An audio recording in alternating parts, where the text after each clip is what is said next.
अस्सलाम वालेकुम। वालेकुम अस्सलाम। अच्छा, सनी भट्ट साहब हैं आप? हाँ जी सनी भट्ट। अच्छा जी, लाहौर बीस्ट वाले? हाँ जी लाहौर बीस्ट वाले, ठीक है। की कीता की यार मेरी बात सुने यार, है की कीता है, कल की कीता है यार भट्ट। मेरी बात सुने आप। नहीं, बात क्या सुने, क्या सुने? मैं आप आराम से बैठ के मुझसे बात करें कैसे? ये हाँ, नहीं है की कीता की है कल है जड़ी तो आई हुई है शाह जी को जड़ा तुसी कुट खा के आए हो, की सी? यार मैं आपको बताता हूँ जरा ठंडे हो गए मेरी बात भाई ठंडा मैं क्या हूँ, ठंडा तो आपको सरमत शाह ने कर दिया ना। वो ठीक है, मेरी बात आप आराम से सुनेंगे। यार ये अजीब सी बात हो गई है, इतनी तैयारी करना नहीं है जड़ी 160 किलो दियां जनाब स्क्वाटा, ये जनाब उधर जनाब स्ट्रिकल्स लग रहे हैं, ये क्या था यार? ये नहीं, ये क्या था? मतलब आप आराम से बात सुनेंगे कि मैं इंटरव्यू छोड़ के चला मैं क्या बात सुनूं, अगलों ने आपके आराम जीना हराम कर दिया, बल्कि आपका क्या था ये? आप सुनेंगे मेरी बात? अच्छा जी, मैं चला जाऊं यहाँ नहीं, जाने वाली बात ना करें आप, क्या था ये, क्या था सारा कुछ? आप जरा इजी हो, मैं फिर मैं इजी हूँ बिल्कुल। अच्छा भट्ट साहब यार, तो सॉरी, वो असल में नाजरीन थोड़ा सा जज्बाती हो गया था मैं। आपको पता ही है कि लाहौर बीस्ट नाम लगाते हैं ना ये साथ, लाहौर बीस्ट, तो एक लाहौरिया होने के नाते फिर थोड़ा सा जोश आ गया था।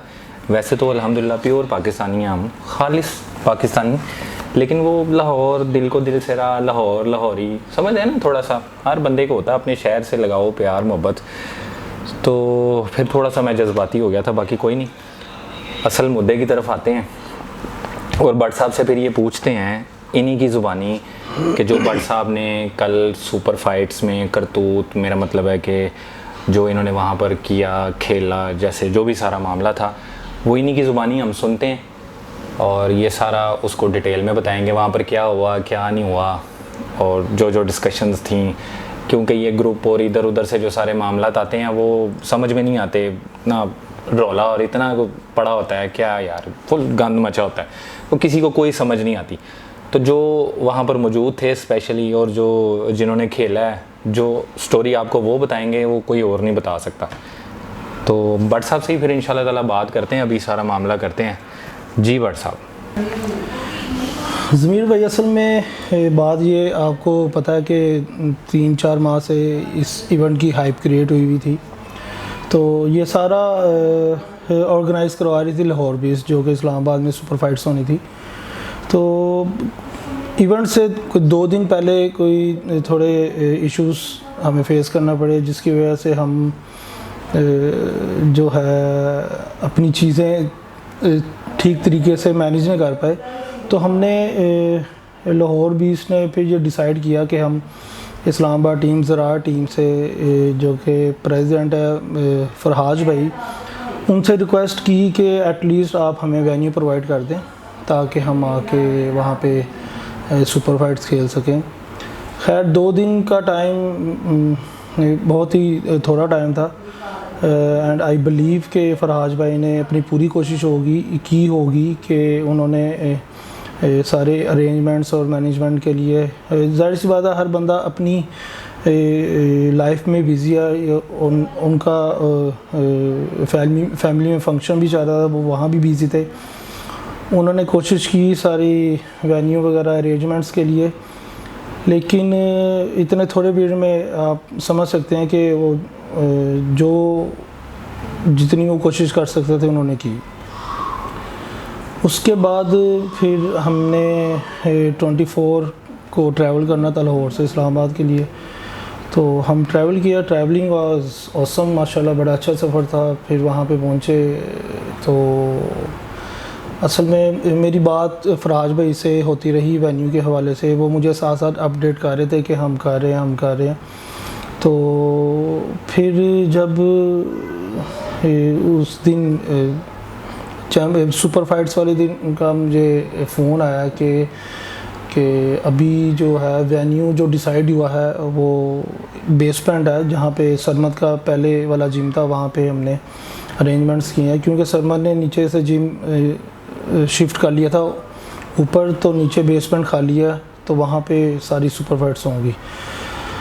खैर हम वेन्यू पे पहुँचे तो वहाँ देखा कि वेन्यू मतलब कि अब जाहिर सी बात है वो बेसमेंट थी, अंडर कंस्ट्रक्शन बिल्डिंग थी, तो वहाँ पे कोई उन्होंने वहाँ पे सफाई वगैरह, चेयर्स वगैरह उन्होंने सफाई भी करवाई, वहाँ पे चेयर्स वगैरह लगवाई, जो भी उन्होंने अपनी पूरी कोशिश की। तो खैर हम एग्री हो गए कि हम यहाँ पे खेल लेंगे। जाहिर सी बात है, हम 3-4 माह की मेहनत करके सुपर फाइट्स खेलने गए थे, तो हमने तो खेलना ही था, उन्होंने जगह हमें प्रोवाइड की। खैर ये सारा सीन हुआ, तो जाहिर सी बात है फिर इतने शॉर्ट पीरियड में कुछ डिलेज़ भी आए, जहाँ पे 2 या 3 बजे का टाइम था, वो 4:30-5 बजे जाके फ़ाइट स्टार्ट हुई। तो ये सारे मामला थे बीच में। अच्छा भट्ट साहब, ना आपके गनी भाई चले, ना डॉक्टर साहब चले हैं, ना अपने शियान भाई चले हैं, कि चले या कि ये फिर होते, तो क्या ख्याल है उनके, जो आपके अलावा जो बाकी मैचेस हुए हैं, क्या सीन था उनका? यार असल में चलना या ना चलना ये इतना मैटर नहीं करता, क्योंकि सुपर फाइट्स ही सबको पता है, सबके पास टाइम था। तो जाहिर सी बात है उन्होंने भी तैयारी की थी, यहाँ से भी तैयारी हो रही थी, और टेबल पे वही होता है जो अच्छा होता है वो सब देख लेते हैं। नो डाउट जिस तरह गनी का ओपोनेंट था नुमान खान, माशाल्लाह वेरी इम्प्रेसिव। तो उस बच्चे की मेहनत थी जो माशाल्लाह वो टेबल पे रंग लाई। बाकी अगर खिज़र और शयान की बात की जाए, नो डाउट शयान भी अच्छा था, लेकिन खिज़र माशाल्लाह बहुत अच्छा खेला, जिसकी वजह से वो उसने प्रूफ भी किया टेबल पे। और बाकी डॉक्टर साहब की बात की जाए, डॉक्टर वलीद भाई की, तो वो अच्छी फॉर्म में थे, लेकिन उससे पहले कोई 1-1.5 महीना पहले उनके साथ जो भी मिसहैप वगैरह हुआ, जो भी बीमारी का हुआ, लेकिन फिर भी उन्होंने सुपर फाइट ना खेलने की बजाय उन्होंने यही बेहतर समझा कि सुपर फाइट खेली जाए। सनी भाई, आपके अपने मैच के बारे में, सनी वर्सेस सरमद शाह वाले मैच के बारे में आपका क्या ख्याल है? क्योंकि जो बात जितनी क्लियर आप बता सकते हैं, आपका मैच था, उतना क्लियर कोई भी नहीं बता सकता।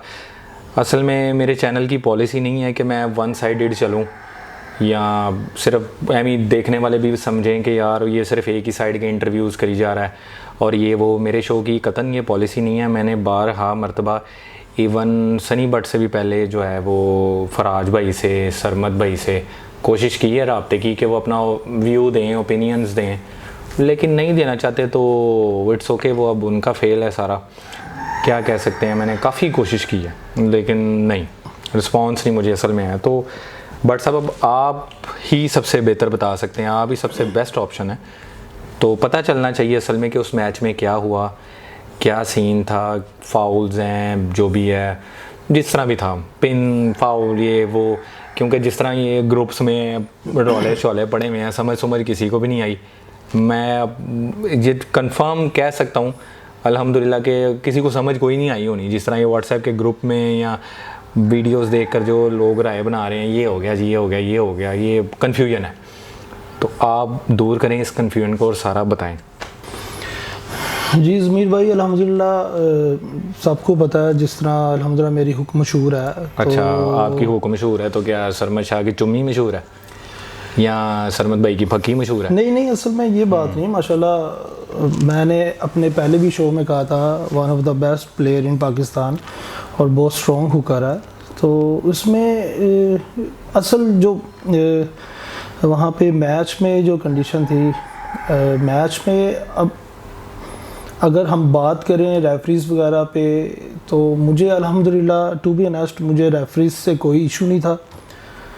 चाहे रेफरी कोई भी होता, तो हम मैच खेलने गए थे, तो हमने मैच खेलना था, ठीक है। फरहाज भाई रेफरी थे वहाँ पे, आप फरहाज भाई से पूछ भी सकते हैं। वहाँ पे उन्होंने रेफरी चेंज करने का भी बोला, कमर रहमान भाई को उन्होंने रेफरी का, लेकिन मैंने, आप उनसे पूछ सकते हैं, मैंने उन्हें कहा नहीं फरहाज भाई, कमर भाई से मैंने रिक्वेस्ट की कि यार प्लीज़ आप माइंड ना कीजिएगा, जो फरहाज भाई शुरू से रेफरिंग कर रहे हैं उनको काइंडली रहने दें।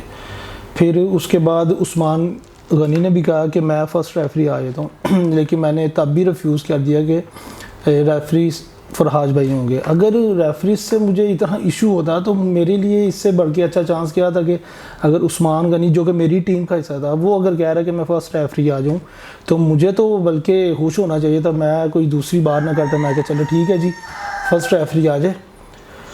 तो मेरा अल्हम्दुलिल्लाह अगर आप जितना भी पास रिकॉर्ड उठा के देख लें, मेरे जितने भी मैचेस हैं चाहे मैं जीता हूँ चाहे मैं हारा हूँ, वो अल्हम्दुलिल्लाह एक स्पोर्ट्समैन होने के नाते मैं अपनी हार भी एक्सेप्ट करता हूँ और जो मैचेस अल्हम्दुलिल्लाह जीतता हूँ तो उसकी भी मैं अल्हम्दुलिल्लाह खुशी ही करता हूँ। इसमें मुझे हार जीत का कोई डर नहीं है। मसला सिर्फ ये था कि रेफरी से ज़्यादा इन्वॉल्व होना जो चीज़ थी वो ऑडियंस थी।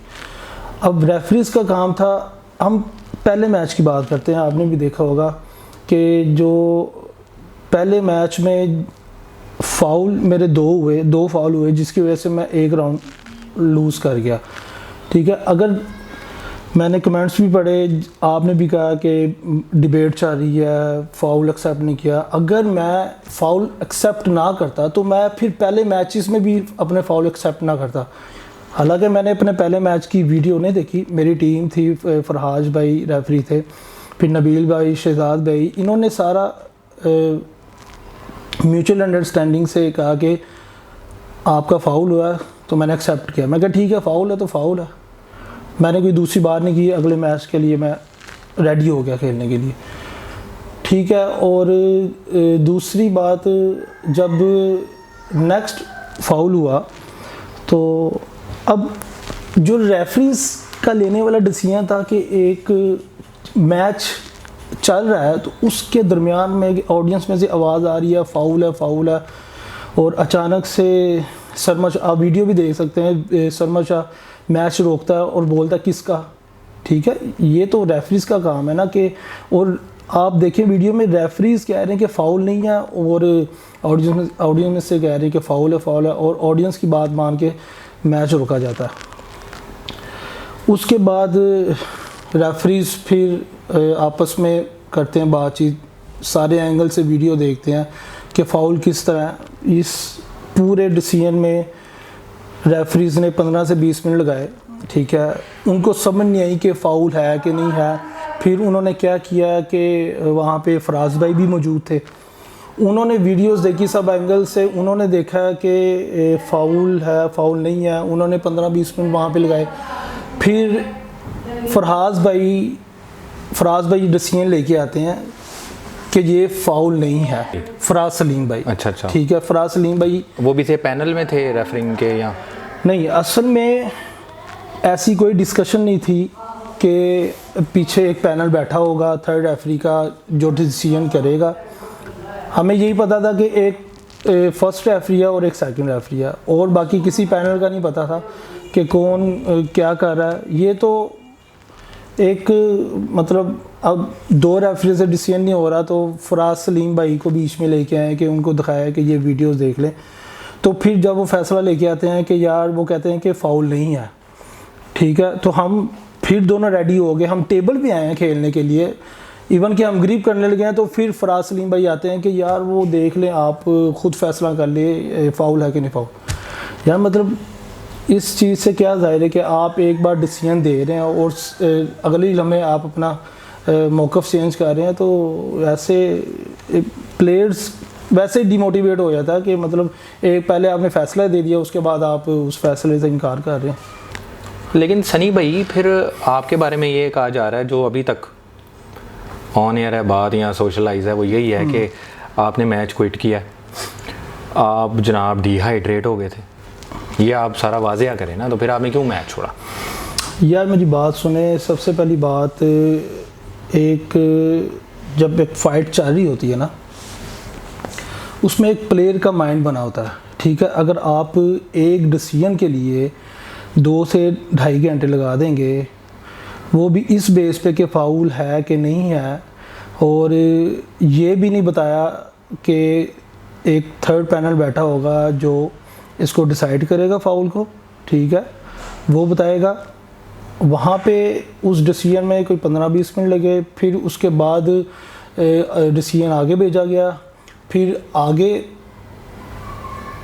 वीडियोस व्हाट्सएप करके वहाँ से डिसीजन लेने की कोशिश की, हर जगह पे वीडियोस भेज के डिसीजन लेने की कोशिश की, और इस पूरे मामले में 2 से ढाई घंटे लगेंगे।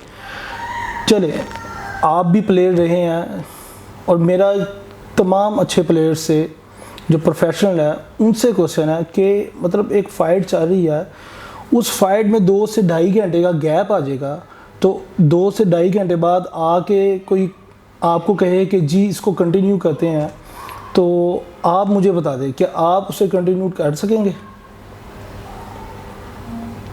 तो मेरा भी यही मसला था कि वहाँ पे 2 से ढाई घंटे वेट किया, फिर फैसला आया, फिर हमें कह रहे हैं कि फ़ाइट करें, तो मैं तो नहीं खेल सकता था। मैंने बिल्कुल कहा कि मैं डिहाइड्रेट हो गया हूँ, मैं मैच कंटिन्यू नहीं कर सकता। इवन कि कोई भी अच्छा प्लेयर होता या कोई प्रोफेशनल होता तो वो कंटिन्यू नहीं कर सकता था।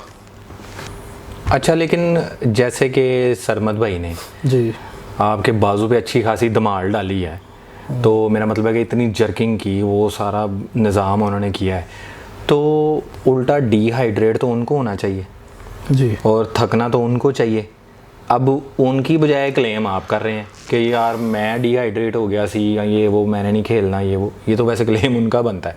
आपका क्या ख्याल है? बिल्कुल क्लेम आप देखिए, अगर उन्होंने इतने जर्क किए हैं तो जाहिर सी बात है डिफेंस भी तो मैं ही कर रहा था ना, कि अगर कोई भी आम रेसलिंग की सेंस रखता हो, मैं आपको बताऊं कि जो अटैकर होता है उसको ज़्यादा एडवांटेज होता है, ना कि जो डिफेंस कर रहा हो। जो जितना डिफेंस करेगा उसका बाजू उतना ही पंप होगा, क्योंकि डिफेंस करने में आपको ज़्यादा मुश्किल होती है ना कि अटैक, क्योंकि अटैकर ने अटैक करना, अगर लग गया तो लग गया, नहीं तो अगर डिफेंस ना हुआ तो जाहिर सी बात है उसका हाथ ही नीचे लगेगा।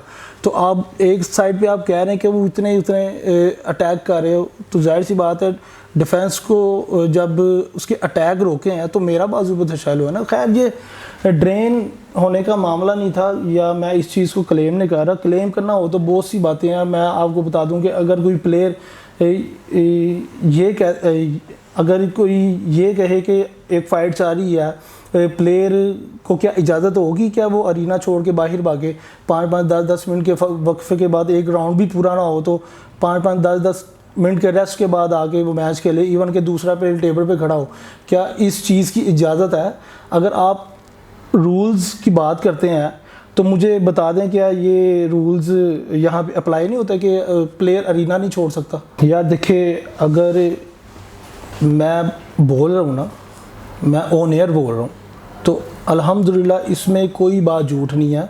ये सब सुनेंगे, आप इस्लामाबाद टीम से भी कंफर्म कर सकते हैं। बाकी जो हमारी टीम थी उन्होंने भी वहाँ पे ये बारहा कहा, रेफरीज़ को कहा, फरहाज भाई को कहा कि सरमद को बुलाएं, क्यों वो अरीना छोड़ के क्यों जा रहा है? मैक्सिमम 30 सेकंड का टाइम होता है कि वो 30 सेकंड से क्यों 5-10 मिनट के बाद वो क्यों अरीना छोड़ के जा रहे हैं? तो अब ये सबके सामने था। बट जी, फिर क्या सोल्यूशन है इन सारी चीज़ों का? ये रोले रप्पे और ये सारी चीज़ें मैचेस में या इवेंट्स, आपके ख्याल में फिर क्या सोल्यूशन क्या है इन सब चीज़ों का?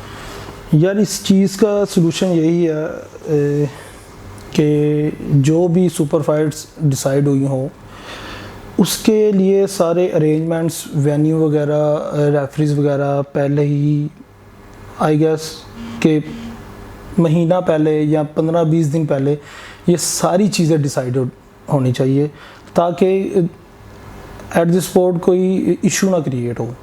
और सबसे मेन बात, अगर रेफरीज़ हैं तो मेरा नहीं ख्याल कि पब्लिक को इतना इन्वॉल्व होना चाहिए, और रेफरीज़ इतने अपने फैसले पे स्ट्रिक्ट हों कि वो किसी की बात ना सुने, अपना फ़ैसला दे।